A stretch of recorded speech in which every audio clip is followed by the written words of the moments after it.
This is Farouk. Welcome to the Sensibility Podcast.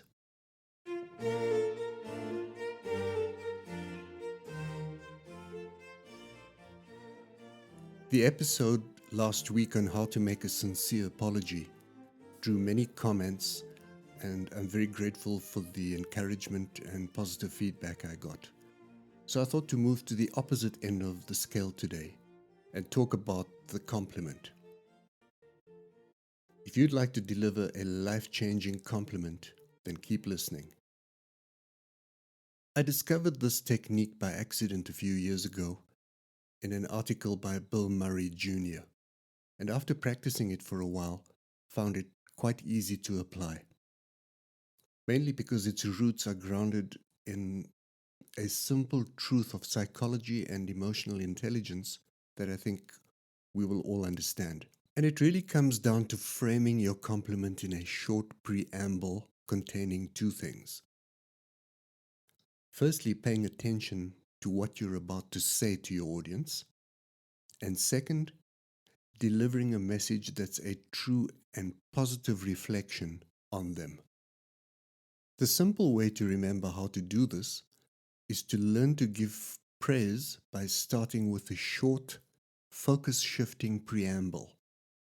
Example, you might not know this, but, and that short phrase is packed with meaning because it starts with the word you.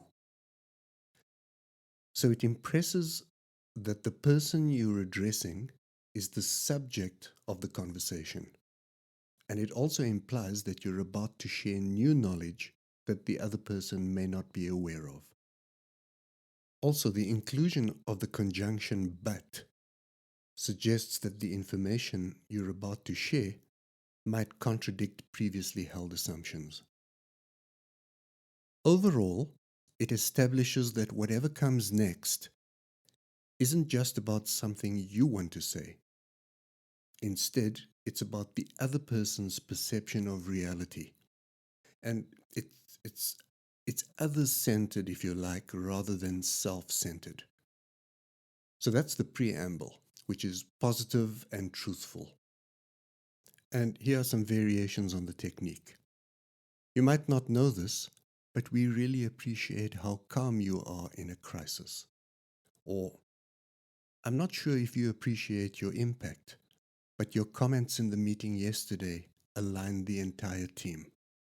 I hope you didn't think you were alone, but when you asked the question in class yesterday, you spoke for all of us. Or, you're never going to believe this, but I took your advice and it worked perfectly. Final example. Would it surprise you to know how much the newer people on the team talk about you as a role model? So you can see how easily these examples could be expanded upon, and how phrasing a compliment like this makes it a lot more powerful than simply offering praise as a declarative statement. I think it also illustrates that the substantive compliment has to be authentic and truthful for this to work. For example, if someone said to me, Farouk, you may not know this, but people think you're a really great dancer, I would be skeptical. I mean, that's simply untrue and kind of comical, actually. So, a sincerely phrased compliment is also likely to spark off a conversation that may lead to a future friendship or a mentorship in the workplace. I remember complimenting someone a long time ago. I think I was attending a seminar, and then running into her a few years later, and she said, you may not have understood the power of your words, but when you complimented my presentation that day, I really needed to hear it. So it's always great to have the loop complete itself, even if it takes some time. Having said all of that, I'm certainly not suggesting that this is the only way to phrase a compliment, or that other ways are wrong. But I know that the preamble played above its weight in many instances when I used it.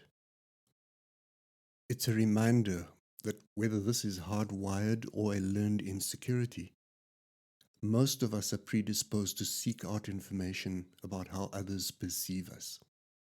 So framing sincere compliments like this not only increases their effect, but also reminds us to be other-centered in our interactions.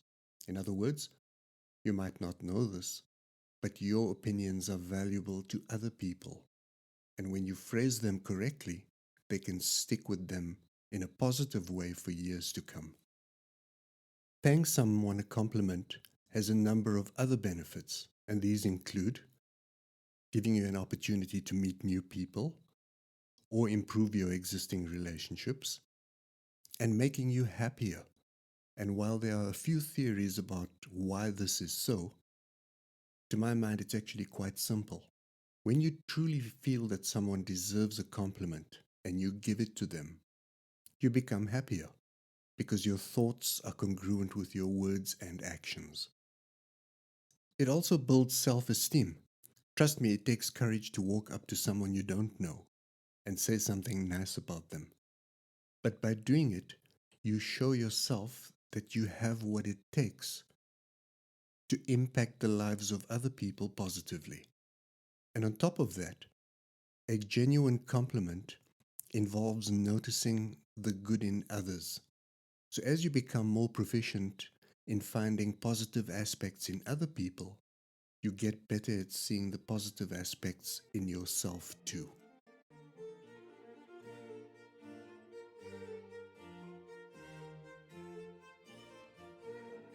If you found this helpful and know someone else who might enjoy it, please hit the share button and remember to subscribe wherever you listen to get notified of future episodes. Until next time, take care of yourself and if you can, someone else too.